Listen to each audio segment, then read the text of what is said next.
Hey guys, welcome back to another gaming news video here on the channel. It's a Monday, a little bit of a slow news day, so we don't have a ton to talk about. Apologize, we didn't really have any videos over the weekend. I was a little bit preoccupied with just some, normal kind of real life stuff. So we're back to it though. If you guys do enjoy this video, be sure to leave a like so more people can see it. If you don't like it, let me know why in the comments section below so I can improve the content. And if you guys are new around here, be sure to subscribe for more content. Subscribe, I didn't even say that word right, but anyways, let's jump into this. Throwing it up on screen, we're gonna get right into the first thing, which is a Gran Turismo 7 getting the file size, download size, if you will. So as you guys can see on screen, this is from PlayStation Size on Twitter, and this is Gran Turismo 7. This is the PS5 one. This is also without the day one patch, so keep that in mind. But the download size is going to be 89.445 gigabytes, so about 89.5 if you want to round it up to 90. Who knows how big the day one patch is going to be, so it's probably going to round up to 90 gigs, if not more, maybe pushing 95, depending how big that day one patch is. Preload is going to be February 25th, and then the launch itself, of course, is going to be March 4th, as we know, and all that good stuff. And yeah, Gran Turismo 7, we've been looking forward to this one for a while, because obviously it's initially supposed to be a launch game, as far as I recall, but of course, you know, they needed some more work, and I believe it got delayed and all that. So let me know if you guys are into the Gran Turismo 7, or not 7 specifically, but a Gran Turismo series. I used to love the games back in the day on PS1, the first 2 games, and then I kind of fell off with it. Looking forward to getting back into it with Gran Turismo 7, but again, it's more of like a very, very realistic simulator, probably the most realistic racing simulator out there. I mean, I guess you can kind of compare Forza Motorsport, not Horizon, but Forza Motorsport to it, but I still think Gran Turismo is a little bit more realistic. I think it's probably the most kind of real life simulator as far as racing games go. But let me know if you guys plan to pick up Gran Turismo 7 when it launches March 4th. Moving on from that, Dying Light. A lot of you guys liked my reaction to that trailer, by the way. I'm glad you guys liked that. I liked it. Hopefully we're gonna actually do a full playthrough here on the channel if there's enough interest for it. But Dying Light 2, if you guys plan to get it on current gen console, or I guess not current, but last gen console at this point, PS4 or Xbox One, you can get upgrades for free. So a lot of people were wondering about that. Is that going to be a thing? Yes, it actually is. So you can see the article headline, Dying Light 2 is getting free PlayStation 5 and Xbox Series X and S upgrades, but there's not going to be any cross-generation play at launch. So we might get some cross-gen play later on post-launch.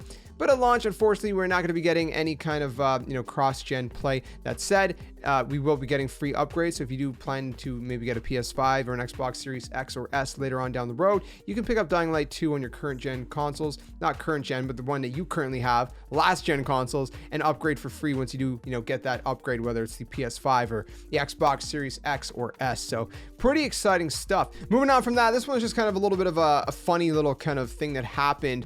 But the Japanese PlayStation Twitter, they had tweeted out version 1.23 and kind of talking about that update coming, and a lot of people lost their minds thinking this was a subtle confirmation of PlayStation 1, 2, and 3 games coming to the PS5. But of course, no, it's just the new version, right? So the tweet basically was just talking about, again, version 1.23, but everybody, because it's 1, 2, 3, figured, hey, does this mean that we're going to be getting PlayStation 1, 2, and 3 backwards compatibility with this version?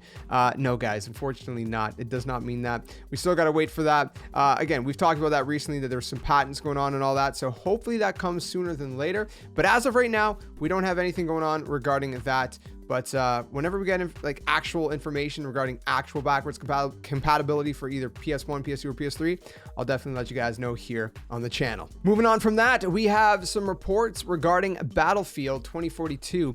Now, Battlefield 2042, of course, when it launched, I was excited for it. I just haven't been able to play it as much as I would like because, of course, it's just been a lot of games, right? But kind of around the time that it came out, about 100, I was gonna say 500 is way too much, but even 100.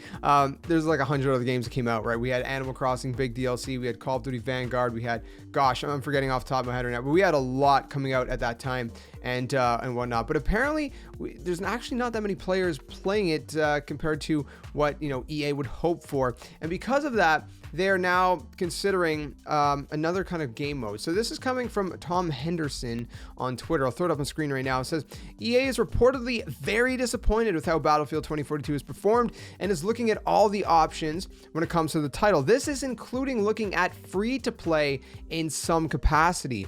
And Tom Henderson says that they would have have more tomorrow.